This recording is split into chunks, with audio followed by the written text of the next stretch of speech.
Hey friends, Allison Ramirez here, back for another pre-recorded pre-Lent video. I'm recording this video in February. It's a couple days before Lent. By the time you are watching it, it will be March. Hence the theme of this video, which is March content creation ideas for the Christian author that are relevant to what is happening in the liturgical year. If you want to watch my other videos in this series, I will link them below. I have them so far from November through February. But if you are looking for ways to write your newsletters or promote books that you are writing or have written, or if you create digital downloads or resources for your audience, a lot of times it's hard to come up with things to say in our marketing approaches.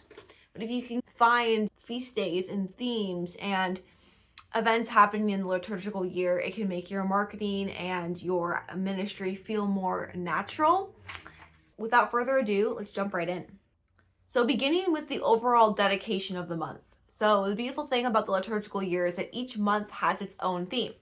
So February, the theme was all about the Holy Family, Jesus, Mary, and Joseph. March, the theme is specifically focusing on Saint Joseph. So if anything you are creating or writing has to do with fatherhood, with spiritual fathers, physical fathers, with anything about Saint Joseph as a figure at all, as a model to us in faith, that's a great focus for this month. And then of course we are in the season of Lent. So anything related to Fridays as usually fasting days, Fish Fridays, Stations of the Cross, almsgiving, like the rice bowl, donations, giving up something for Lent, or taking on something new to help you grow in your faith and your spiritual life. Themes of the desert, walking with Jesus for 40 days. All those themes can be relevant this month. We also have springtime though.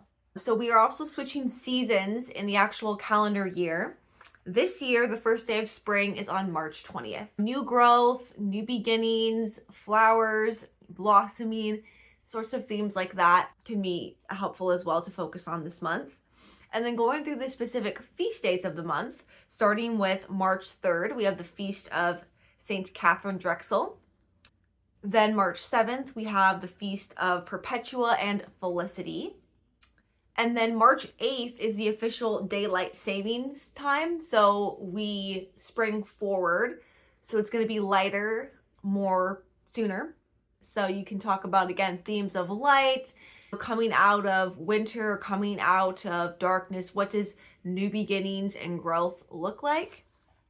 Then March 9th, we have the Feast of St. Francis of Rome. March 14th, we have the Feast of St. Matilda. And then one of my personal favorites, March 17th, is the Feast of St. Patrick's Day, which actually has, like St. Valentine's Day, become more of a national holiday and a larger celebration. So I'm Irish myself. In 2019, right before the pandemic, I was able to go with my mom to Ireland for, I think we were there for about 2 weeks. It was amazing. I highly recommend. Ireland is like the country of my heart, and I hope to be able to go back there again at some point in my life. But wearing your green and celebrating the bringing of Christianity over to the Ireland Isle. Then we have March 18th, celebrating Saint Cyril of Jerusalem. And then, of course, my absolute favorite this month for many reasons is March 19th, which is not only the solemnity of Saint Joseph. As I mentioned, the whole month of March is really dedicated to Saint Joseph, March 19th. It's the highest feast day of the church, a solemnity. We celebrate him. And March 19th also happens to be my wedding anniversary, the day that my husband and I got married. So it's extra special to us. And being married in Lent is actually very uncommon in the church, just because, as I said, marriage is a time of celebration. And Lent is the opposite of that. However, whenever there is a solemnity in Lent, and there's actually 2 of them, there's March 19th, and there's another one I'm going to mention, the church sees those days as days of celebration. So in other words, the things you are giving up for Lent, you don't have to give those up on these days. They're like oases in the desert, if you will. And so that's why we were able to get married on March 19th, because it was exempt from the Lenten season as a high feast day in the church. So we're going to be celebrating 5 years, our 5-year anniversary of being married. Super grateful for that. We also have March 21st as the feast of Pope St. Innocent I, and March 24th as the feast of St. Oscar Romero.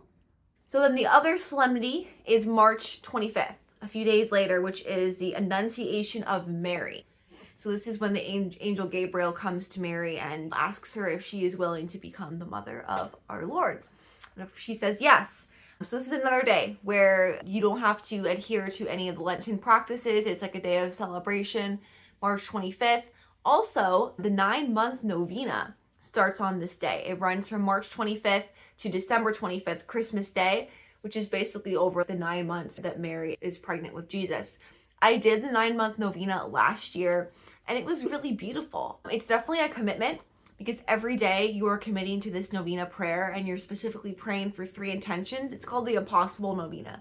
So the idea is you're praying for 3 really hard and impossible situations in your life or in the life of someone you know.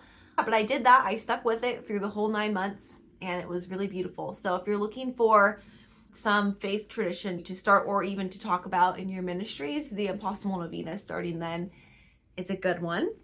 Easter happens to be on April 5th. Depending on the year, the date when Easter starts can change, just like the date that Lent starts can change. But Palm Sunday is March 29th and the official start of Holy Week. So you can also be speaking about this in your ministry throughout March, gearing up your audience, your readers, your listeners to prepare for Holy Week. Palm Sunday, of course, is when Jesus processes in with the palms, and it's a big celebration. And then by the end of the week, Good Friday, his death. March 29th is Palm Sunday, and then March 31st, we celebrate Saint Benjamin. So these are some of the relevant feast days and themes and events that are happening in the life of the church. And again, a lot of times when we're creating content, we have to be creative. And so it can be easy to burn out or feel like you're just repeating yourself and you want to connect with your audiences, but it's sometimes hard to know exactly what to talk about. I know for me, the more deeper I've gotten into my books, the more books I have published, the easier it has become. You can see right above my head, my 4 rosary devotionals. I have officially finished my series, which is really incredible. It's been a beautiful journey the last 5 years of writing these 4 devotionals. You can see all the flower covers on the rosary in each set of mysteries. My next video, actually, the last one that I'm pre-recording before Lent, I'm going to walk you through all the inspiration behind the 4th and final book that has the purple cover with the crocus on the front, Blossom as Saints. So you can hear all about that 4th and final book and the ideas behind it, why I wrote it, some themes that you can look out for when you read it. That's my most recent release that came out just this past February 11th on the Feast of Our Lady of Lourdes. But now that I have 4 books out on the rosary, it's a lot more easier for me to come up with content because I can pull sample chapters from each of the books. I can feature the different themes in each of the books. I can come up with other mini reflections that are related to themes in the book. And then I also have a fiction trilogy where the first 2 books are out and I'm working on the 3rd and final book, which is The Return, which you'll be hearing about as well. Once I come back from my Lenten hiatus from YouTube in early April, you'll hear me start talking a lot more about that series and my plans for completing it. This September is my goal to have that 3rd and final book out. And I'm also debating whether or not I want to do a Kickstarter. So I'd love to hear in the comments if you're familiar with Kickstarters, if you have supported authors on Kickstarter. Basically, it's a fundraising platform to raise money for publishing the book, the different costs and expenses like the cover design, the editing, the formatting. And with Kickstarter, you can also add a lot of really fun incentives for those who donate money to your Kickstarter. Some people do like a special edition cover or special edition chapters or bookmarks or other bookish goodies that get sent out to those who pledge to the Kickstarter. When you use a campaign goal, and unless you meet the campaign goal, all the money goes back. So if you don't hit your goal, if your goal is $500 and you only raise $400, unfortunately you don't get to keep that money. You have to actually hit your goal. So a lot of people set pretty reasonable goals, and then of course if they exceed their goal, then the money can go back to them in their project. So yeah, let me know if you would support something like that, if you think that's something I should look into for my 3rd and final book in my fiction series. I thought it'd be fun to include fun incentives and goodies that are related to the first 2 books in the series, maybe even creating an omnibus that includes all 3 of the books into one book with a special edition cover. So I'd love to hear your thoughts and experiences on that. And also, when you are watching this video, my husband and I will have officially moved into our new home. Right now, we are in the throes of waiting to see the home and for the first time and actually start moving in. This is a rental home that we have been very much waiting for actually 6 weeks. We've been waiting for it to be ready for us. Yeah, exciting times, and know that I am grateful for you watching and liking and subscribing to my channel, Trinity Tree Publishing, about all things writing, editing, and self-publishing books for the Christian author. And I hope that you find this content helpful, and I'd love to hear from you. Introduce yourself, tell me what you're writing, or if you're another Christian small business owner. And yeah, we can connect and support one another in faith. So thanks for watching. I'll see you in the next one.